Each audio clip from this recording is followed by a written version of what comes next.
Is anyone really gonna get mad at me if I say that the Disney Channel is fucking horrible? I mean, think about what they do. They just spit out tons and tons of disgusting, trite, vapid, empty sitcoms one after another, milking their child stars, trying to jumpstart a music career and a film career, and they just bleed them dry until they're nothing but a dead husk and then leave them out in the cold so they can grab the next kid who hasn't hit puberty yet. It's fucking disgusting. I hate that channel. So why the hell do they get to have Gravity Falls?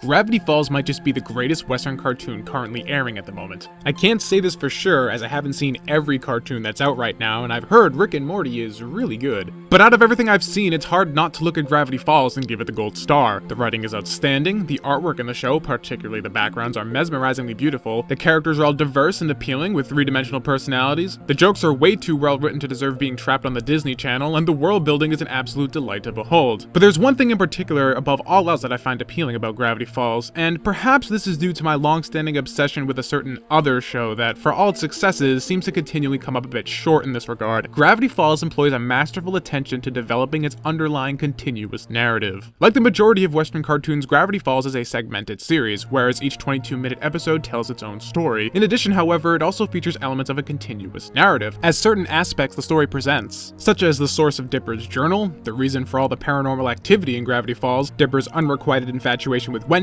and whatever the deal is with Grunkle Stan, are all continually referenced and developed during these isolated happenings and, even more importantly, build upon their previous mentionings, creating underlying narrative arcs all their own that extend throughout the entire season of the show. A great example of this working well in the show is the character of Gideon, one of the show's recurring antagonists and self-appointed rival to the Pines family. He first shows up in episode 4 and has his own short story centered around his unreturned affections for Mabel. He's defeated and swears revenge. The end of the first episode has all the foreshadowing we need to understand he'd return, but the show doesn't forget about him after that episode is done, and he makes a bunch of minor and major appearances throughout the season that develop his character further, as well as his antagonism with the Pines. By doing this, the viewer doesn't forget about Gideon. He doesn't just become another one-note character that, while memorable, isn't particularly special. Gideon instead becomes a part of Gravity Falls as a location, and he's a central piece of the show's cast. And this is paramount, because during the season finale, a two-part episode which vastly ups the ante in terms of scale compared to anything else the show had attempted up to that point, Gideon himself plays a central role, and because we've continued to see him appear in the show besides his initial appearance, the finale transcends a simple nod to a previously shown antagonist and becomes the climactic conclusion to a season-long underlying narrative powder keg that it was always intended to be, because we understand the history and the motivations on both sides of the conflict. We understand this because we were shown the conflict building throughout the entire season, rather than being ham-fistedly told about it right as it begins in these episodes. Unlike a certain other show we could be talking about.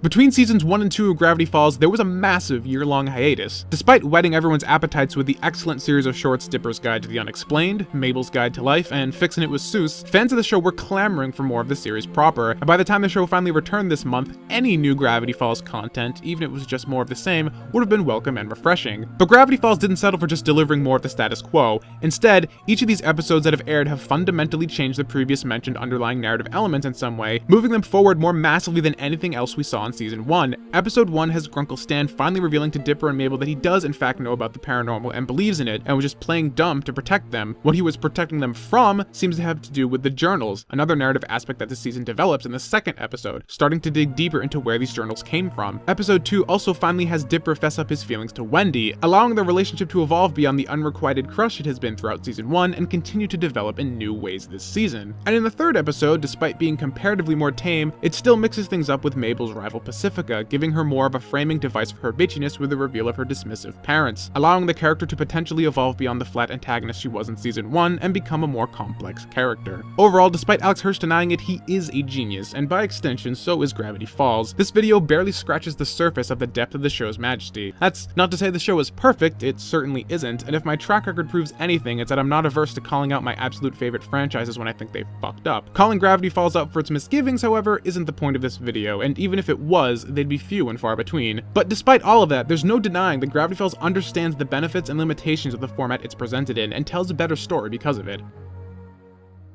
You know, because Gravity Falls airs on the Disney Channel, I initially passed it up completely and paid it absolutely no mind, because I figured it would be terrible just like everything else airing on that channel. Luckily, my friend Paleo told me how good it was, and I finally checked it out, and that led to the video you're seeing today. Speaking of Paleo, he's going to be doing a video on his channel soon, the top 7 best currently airing cartoons. Who knows, maybe Gravity Falls will be on there. So if you want to check that out, I got a link to it in the description and annotation here. But enough about re-raving. I want to hear from you guys. What do you guys think of Gravity Falls? Have you watched Gravity Falls before? If not, does it sound appealing based on this video? If you have seen it, what do you think of season 2 so far? Are you as frustrated as I am that we already have to wait another month before we get new episodes? They are like 3. 2 of them in the same week. Come on, guys. Stop. Disney Channel. If you like this video and want to keep up with what I'm doing, feel free to hit that like button and follow me on Twitter and Tumblr. And if you're really awesome and want to help me keep making videos like this every week, either here on my other channel, please sure to check out my Patreon account and become a patron. You can get access to a bunch of really cool extra stuff that you wouldn't get normally just from watching. So that's all I got for you now. Until next time, I'm Tommy Oliver. Stay curious.